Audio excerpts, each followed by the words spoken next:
This is a first of a three-part series on Sunday nights, really designed around the idea of helping elders and deacons and preachers and teachers and those potentially going to go there to think inside the box. I know you're familiar with the term outside the box, so I'll show you why I take issue with that terminology in just a moment. But this lesson is about preparation for the usual, unusual leadership things you run into. The next one will be on preparation for theological friction, because that occurs as well. And then preparation for organizational division, and that occurs as well. And that occurs even in congregations that don't divide and have trouble. So you just need to be aware of that. My proposition for this theme is thinking not inside the box, is not the normal thing, but thinking outside the box is the normal thing. But actually thinking outside the box is unlikely. I don't think any of us really do it. And it's likely unhelpful to even use that terminology. And I'll show you why I believe that.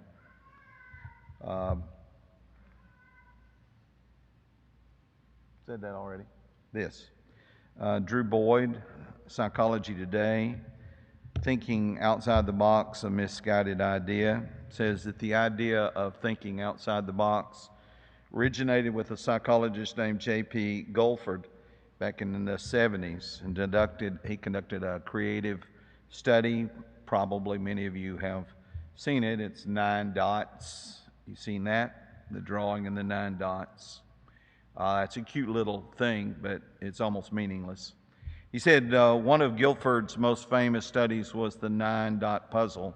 He challenged research subjects to connect all 9 dots using just 4 straight lines without lifting their pencil from the page. Today, many people are familiar with this puzzle and its solution. Most of you know what it is.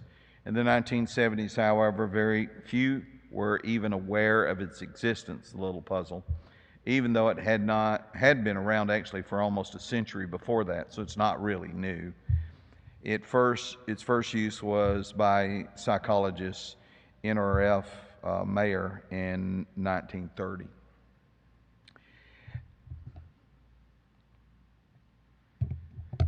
Julian Beginny, author of The Ego Trick, says the fact that we can imagine something does not prove that it is possible. The premise of this is, I do not believe it is possible to think outside the box. I think that's just something we like to think. We think, and we don't think that. Jocelyn Campbell, is that up there? Yeah, Jocelyn Campbell, speaker and author of Brain Power, says, the biggest problem with thinking outside the box, and the reason it's a myth, is that we can't actually do it. The box in question is the mental model that's created, maintained, and updated by the unconscious part of our brain. We are always inside the box in one compartment or another, therefore we can't think outside of it. Martin Luther King Jr. is a good example of this. For example, he actually preached the theme, I Have a Dream, more than once. If you followed him, which I've listened to quite a number of his speeches, he actually follows the I Have a Dream many times. You're most familiar with it on the Washington Mall that day. And what you may not know is that he was actually off script. And so you might think he was thinking outside the box because he was off script. But he was actually quite inside the box, because think about the things he was actually advocating. Country, equality, friends, character, and holding hands together. Those are all things we all understand, we all know. They're nothing outside of our scope of understanding or our thinking. Church leaders do not need to be iconoclasts. That's not helpful. And iconoclastic thinking is not helpful. But inside the box thinking is actually helpful. When you actually think, what are the parameters of what we're supposed to be about. That's actually helpful. The four sides of the box that I'm going to give you tonight are actually Jesus, Peter, James, and John. What's interesting is those things. Now, I need to say that this whole thing, the reason I'm doing this is I want to prepare you for conflicts. There's going to be conflicts. I have seen conflicts within eldership. I've seen conflicts within the deacons. I've seen conflicts within preachers. I've seen song leaders at each other's throat. I have seen just about everything. I've seen men ask other men out to finish the conversation outside. That's not something I've imagined. That's I've seen happen. I have seen persecution. I have seen opposition to good works by good people opposing good works. I've seen hateful things done toward brethren and toward leaders. I've seen lies told. I'm not talking particularly about here. I'm sure you're probably thinking right here, unless I'm talking about Dwight. No, but no. No, I'm not really talking about here. It's just experiences that I've had. You know, I just wasn't born just before I got here. I've seen campaigns waged against people and for things, and it can get out of hand pretty quick. So you need to know what works inside the box of the church and work with that. The problem, and this is where I'm going with this, the problem is, especially young preachers, but all of us, because y'all are kind of like young preachers, even if you're old. And by that, what I mean is your knowledge, most of your knowledge, biblically, and I'm not trying to be ugly or make fun of you or any way, most of your knowledge, biblical knowledge, is about that of a young preacher, okay? Most of you. That's about where you are. And so young preachers, though, tend to think they know a lot more than they do. They graduate schools and they tend to think they've figured it all out. I know I did. Thought I'd figured it all out, and all I need to do is get to the church and tell them, and then it'd all be right, you know. It didn't kind of work out that way. So I want to give you three areas that I see Jesus working with Peter, James, and John, those four, in their little box, in a unique setting. And so it looks unique, so it looks unusual, but it is the usual unusual. And the reason I tell you this is because the more you get into leadership, the more you're going to bump into unusual situations. And those unusual situations are not unusual. They're just unusual to you. You've never been there, and you don't know what it's like until you get there. And that's just the way it is. And so I want to walk through, and the first one is this one. That is, you need to be exposed to the manifestations on mountaintop. Now, what I mean by that is when you first think you know, kind of that you know, which you probably don't, is you don't really believe that the Spirit, I'm just telling you where I was, didn't really believe that the Spirit did any leading, that wasn't really the way it happened. I was pretty much a word only, and that was what I was trained in. I was trained in word only thinking. Those were my teachers. They believed that. Books were written on the subject. Then the problem comes up that you actually start seeing something. Matthew chapter 17 is a good example. Matthew 17, if you want to go there, this is the text up there. Verse 1 says, "Now after 6 days, Jesus took Peter, James, and John, the four sides of this particular box, his brother, and led them up on a high mountain by themselves. And he was transfigured before them. His face shone like the sun, and his clothes became as white as light." Now we know that story. I don't have to go into it in detail. That's not the point of it. But one of the things you need to understand is that you're going to encounter God in ministry. You're going to see God do stuff. And you may not have thought God did stuff. But God does do stuff. But I have to tell you, it's usually private.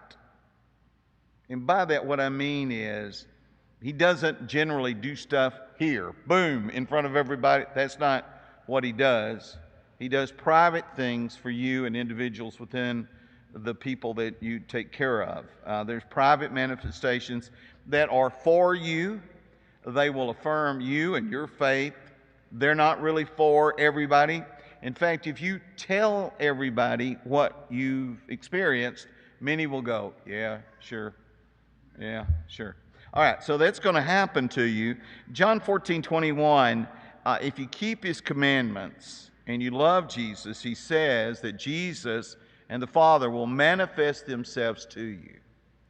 And so I think that's probably one of those things that you may be surprised at, God doing stuff that you weren't expecting. I can tell you quite a few stories about just this property and how we came to get it, things that happened that have allowed us to be where we are right now. But, I don't know that they would convince you. You're going to have to experience it. And believe me, you will. And the deeper into leadership and ministry, the more you will see that. Generally speaking, when you're a young preacher, you might not even think that happens. But it does, and it's not unusual. It's the usual unusual. Then you'll be exposed to the miracles in ministry in their homes. So I know I was trained that, and I could prove it. I have several sermons on the subject, how I can prove that God doesn't perform miracles today. And I think I can prove that God doesn't perform miracles today, except that he does. And I was taught that God only worked through providence, and I was trained in that. And I thought I could prove that beyond a shadow of a doubt until something happens that you can't explain. And it happens virtually instantaneously. And then it's like, where'd I classify that, right? And you'll run into that in ministry. And let me give you an example in this case, and then I'll go somewhere else with this. In Luke chapter 8, I'm going to start in verse 51. It's still the four guys, Jesus, Peter, James, and John.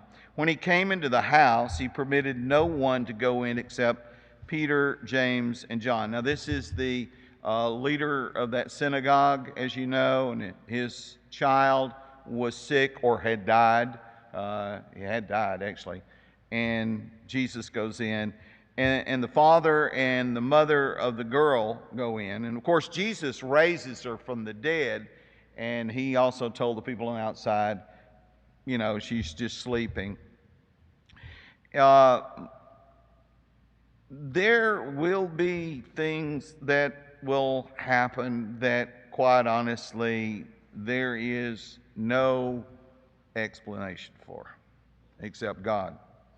Mark 8, verse 14, you remember when it says that they were concerned because he made some reference to food, and they thought it was because they had forgotten bread, and they were crossing the lake.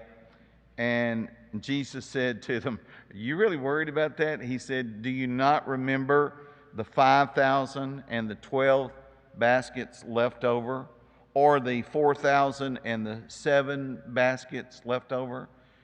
Do you really think that God has a problem in doing whatever needs to be done to take care of whatever situation you're in?" But again, these happen in people's homes. You notice the text, this happened in a home, and nobody else was there. Back to that manifestation thing, that's what's going to happen. You're going to see it. You're going to see somebody that should be dead, and they're not dead. And somebody that everybody said was going to die, and they don't die, and they get up, and they get well. And you're going to see that many times through ministry. And the more you get involved in ministry, the more you will be stunned at suddenly the turnaround. Somebody that everybody said they're gone. Some of you have been there, by the way, and just flip around. And it's just, you're like, what just happened? And I've seen the other too. Everybody thought they were as live as, Methuselah, and he's gone. So I'm just saying that you will be exposed to what I can't define it any other way than a miracle, because it's stuff that there is no explanation for that I can give, but it happens in homes. And so, it's not out there in the public. They're not like the miracles of walking on the water where everybody's watching. It's not like that, but it's clearly the work of God, and it's something that nobody could explain. And I don't know of a word that's better for it. And you say, well, it doesn't happen instantaneously. Let me correct you. I've seen that too. I've seen it instantaneously, somebody get well. So you can say whatever you want and believe whatever you want. You just haven't got deep enough in it. You'll see it if you get in deeper into ministry. And then, of course, you'll be exposed to the miseries in the midnight gardens. I know when you'd like to think when you're a young preacher, I know I did, that I could explain everything. And so I could explain everything about suffering. I remember I came up with a list one time of every reason that I thought anybody could suffer. I had a long list. I had a lesson or two on this whole series. I had this long list. This is it. There's the definitive list. And I also remember at a time when I thought, I put that away and I said, well, there's no reasons. There are no reasons for suffering. There's no explanation. So at one point I thought I knew all the reasons. And then in another point I thought, I don't know any reason. I haven't got anything. And it's just kind of like that. Here's what I've learned. Still these four, Jesus, Peter, James, and John. Matthew 26, verse 37, and he took with him Peter and the two sons of Zebedee, and he began to be sorrowful and deeply distressed. This is the night that Jesus was facing his betrayal. There's going to be moments of bitter tears. If you get into ministry, listen, let me brace you. If you become an elder, if you become a deacon, if you become a Bible class teacher, if you push yourself to just get involved more, you're going to experience some terrible miseries. I mean, some really sad stuff. I mean, like, take your breath away. Like, I can't breathe. Can I get out of the room? I can't take this. It can be that bad. It's not easy to watch an 8-year-old die of emphysema, or to bury a 1-month-old. There are things you're going to see in ministry that will make you weep bitter tears. And some of them will be your own failings, like Peter later. Luke 22:62, Peter denied Jesus 3 times, as you know, and it says he went out and wept bitterly. There's nothing like being in ministry and feeling like an absolute fake hypocrite. There's nothing like it. Nothing like feeling that bad about yourself. Nothing. But if you stay in it very long, you will. At some point, you will. So, to lead you to another place, I believe it's all inside the box.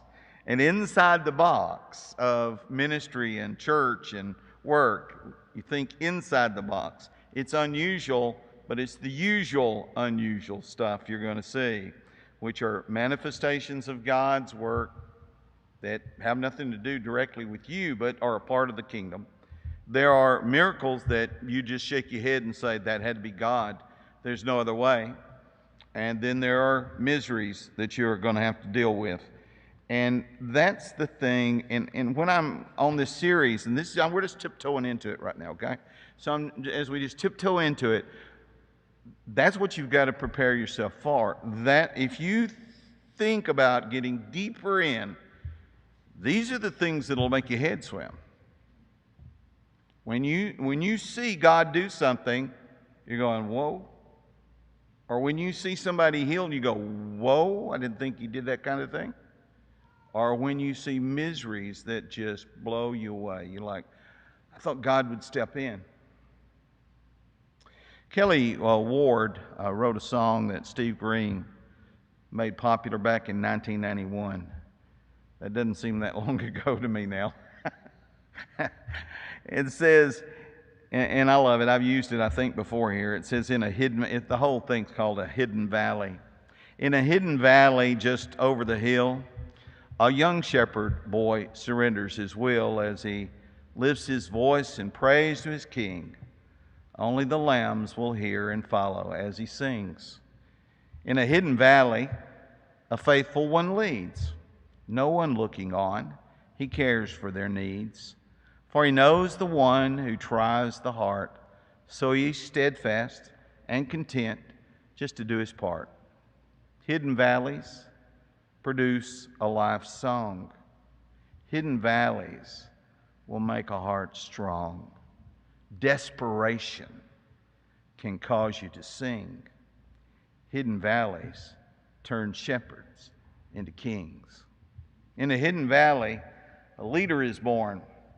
He has faced the fierce and weathered the storm. So with humble heart and love for his God, he becomes royalty with just a staff and rod. Hidden valleys produce a life song. Hidden valleys will make a heart strong.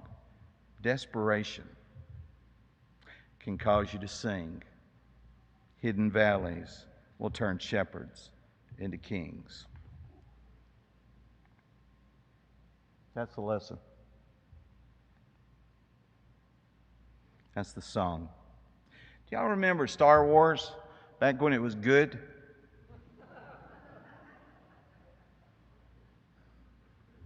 What was the guy's name? Chuck Lucas? Was that it? Is that the George Lucas? Oh, Chuck Lucas. That's a different one. Okay. You got to be a long time in the church to get that joke. Y'all don't get it? Oh, never mind. All right, I ain't going any deeper into that. All right. George Lucas. So George Lucas produced Star Wars, the first one, right? And then the second one, what was it called? Empire Strikes Back. And in Empire Strikes Back, you remember that Luke makes this trip to the weirdest looking little planet you've ever seen with this weird little fella jumping around. Yoda, he's a puppet. Now what can they do, eh? You remember that? You remember when he somehow senses that his sister and the other guys are all in trouble on that cloud planet, and he wants to go rescue them, and he's only just now really developing in the Force. Do you remember all this? It's all fantasy, but I'm going somewhere with this. So you remember all that, right? And he's going to go. And Yoda's saying, I don't think you should go.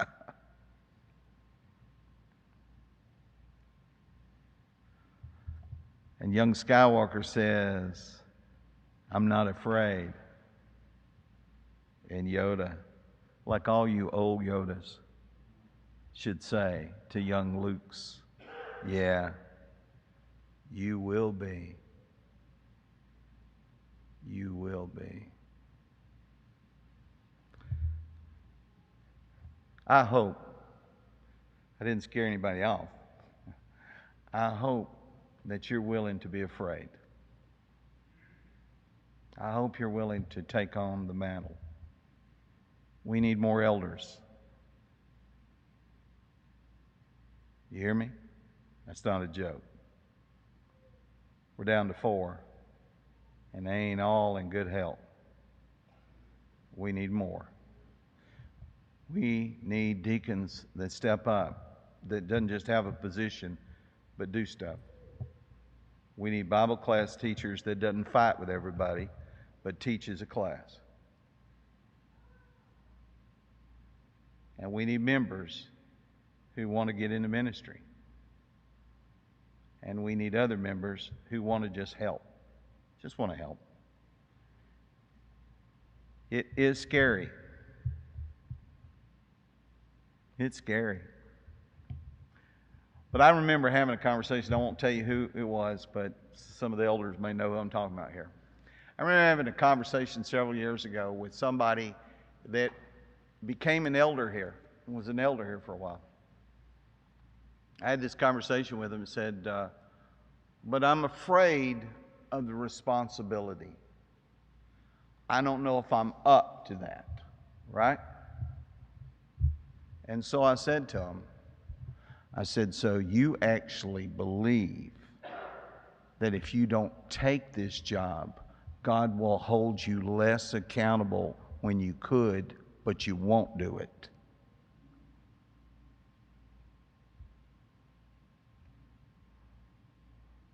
You are held accountable for what you could do and you don't do. Don't think you get out of it just because you're scared to take on the mantle. It doesn't work that way. And it don't work this way. Well, I was afraid to become a Christian because I didn't think I deserved it. I didn't think that I was good enough to obey the gospel. I didn't think. I was scared. I was afraid of being baptized in front of everybody and everybody seeing my nappy hair. I was afraid. Whatever you're afraid of, at some point you got to recognize that you're just as accountable whether you do it or you don't do it. You are accountable for what you've been asked to do.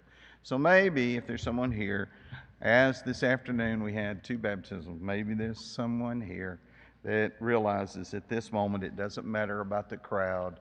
I will repent of my sins, I will confess Christ, and I will be baptized for the remission of sins. We hope that that's the case. If that's the case, make it known, and we'll do everything we can to help you, even now while we stand and while we sing.